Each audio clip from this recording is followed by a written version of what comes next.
Medina মুনাওয়ারার সেই বিশেষ রাত ছিল যখন আসমান থেকে এমন এক আয়াত নাজিল হল যা জমিন ও আসমানের প্রতিটি জিনিসে কম্পন সৃষ্টি করেছিল।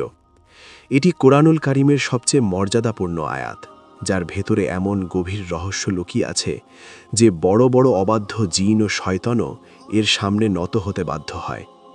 একটু চোখ বন্ধ করে কল্পনা করুন, আপনার সামনে এক বিশাল রহস্যময় দরজা, যার ওপারে মহাবিশ্বের অসংখ্য গোপন সত্য ও এক অনন্য রুহানি জগৎ আপনার অপেক্ষায়। সেই দরজা খোলার চাবি একটাই, আয়াতুল কুরসি। এই আয়াতের মধ্যে ইসমে আজমের নিদর্শন রয়েছে। হ্যাঁ, সেই মহান নাম যা হাজার বছর ধরে রহস্য হয়ে আছে।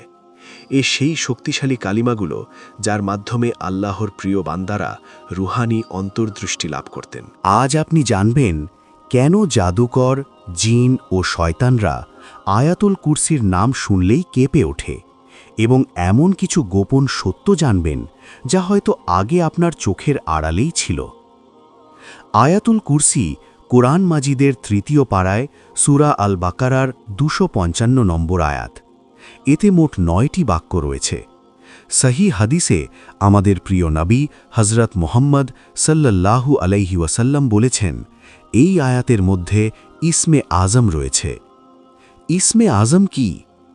এটি আল্লাহর সেই মহান নাম যার মধ্যে সর্বাধিক শক্তি, জালাল ও প্রভাব নিহিত। রাসূলুল্লাহ সাল্লাল্লাহু আলাইহি ওয়াসাল্লাম আমাদের জানিয়েছেন, আল্লাহর কুরসি এত বিশাল যে তা ঘিরে ধরা আমাদের ক্ষুদ্র বুদ্ধির সাধ্যের বাইরে। আর কুরসিকে যদি আরশের সঙ্গে তুলনা করা হয়, তবে তা যেন এক বিশাল মরুভূমিতে পড়ে থাকা একটি ছোট লোহার আংটির মতো। আয়াতুল কুরসি মূলত আল্লাহর কুরসি, তার আরশ, তার অসীম ক্ষমতা, জ্ঞান, রাজত্ব ও চিরস্থায়ী জীবনের ঘোষণা। এতে এমন শক্তির বর্ণনা আছে যা কখনো শেষ হয় না। আলেমরা বলেন, এ আয়াত ইসমে আজমের সবচেয়ে নিকটবর্তী। ভাবুন তো, যদি আল্লাহ আমাদের চোখ থেকে গায়েবের পর্দা সরিয়ে দিতেন আর আমরা দেখতে পেতাম একজন মুমিন যখন আয়াতুল কুরসি তিলাওয়াত করে তখন রুহানি জগতে কি আলোড়ন সৃষ্টি হয়, তাহলে হয়তো সেই দৃশ্যের মহিমা আমাদের সহ্যই হতো না। হজরত আবু হুরায়রা রাদিয়াল্লাহু আনহুর একটি বিখ্যাত ঘটনা রয়েছে। তিনি বলেন, রাসূলুল্লাহ সাল্লাল্লাহু আলাইহি ওয়াসাল্লাম তাকে রমজানের সাদাকাতুল ফিতরের মাল পাহারা দিতে দায়িত্ব দেন। এক রাতে এক ব্যক্তি এসে খাদ্যশস্য চুরি করতে লাগল। তিনি তাকে ধরে ফেলেন। লোকটি কাকুতো মিনতি করে বলে সে খুব অভাবী। আবু হুরায়রা রাদিয়াল্লাহু আনহু তাকে ছেড়ে দেন। সকালে নবীজি জিজ্ঞেস করলে তিনি ঘটনা বলেন। রাসূল সাল্লাল্লাহু আলাইহি ওয়াসাল্লাম বলেন, সে মিথ্যা বলেছে, আবার আসবে।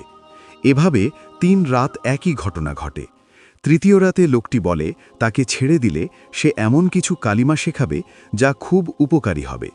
সে বলল, ঘুমানোর আগে আয়াতুল কুরসি পড়লে আল্লাহর পক্ষ থেকে একজন ফেরেশতা পাহারায় থাকবে এবং সকাল পর্যন্ত শয়তান কাছে আসতে পারবে না।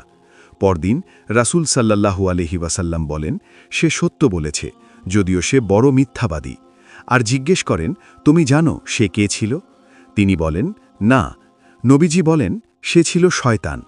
এই ঘটনা প্রমাণ করে আয়াতুল কুরসি রুহানি নিরাপত্তার এক মজবুত দুর্গ।